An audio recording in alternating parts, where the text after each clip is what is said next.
Hi everyone! In this tutorial we are going to talk about collections in C#, specifically about lists and dictionaries. So list is an example of generic collection, which means that we can pass whatever type we like and we'll get as a result collection of that type. So let's quickly create a list of integers. List called list, and we created a list of integers.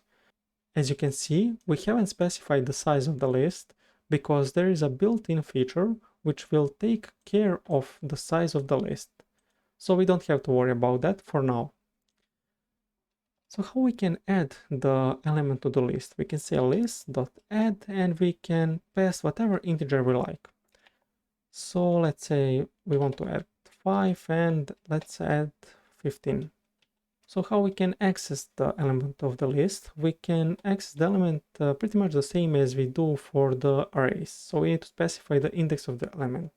We said 0, which means that we're expecting to see 5 as a result. So if I quickly run the application, we can confirm that we got 5 as a result.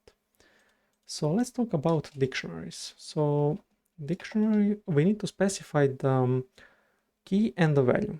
So we want to have dictionary where key is going to be integer and we need string values. So dictionary, new dictionary, and we created a dictionary. So how we can add element to the dictionary? We can say dictionary dot add, and we want to say that key will be 1 and value, this is the first element. This is the element at key 1. So we want to do the same for the, let's say, key with value 2, and let's change this. So we created a dictionary where key is going to be integer and value is going to be the string. So whenever we want to get value from the key of 1, we are expecting to see this as a result.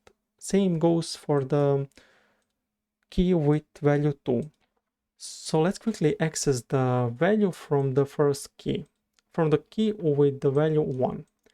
So we can say something like this. We want to print out that value and we want to say dictionary. We need to specify the key value. So in this case, we can specify only 1 or 2. So we're expecting to see this as a result of this part of the code. Let's quickly run the application, and as you can see, we got this is element at the key 1. So I guess that would be pretty much it for this tutorial. It's important to know how to properly use lists and dictionaries, so I would highly suggest playing around with these collection types. But as I mentioned, that would be all for this tutorial, and I hope that you enjoyed, and see you in the next one.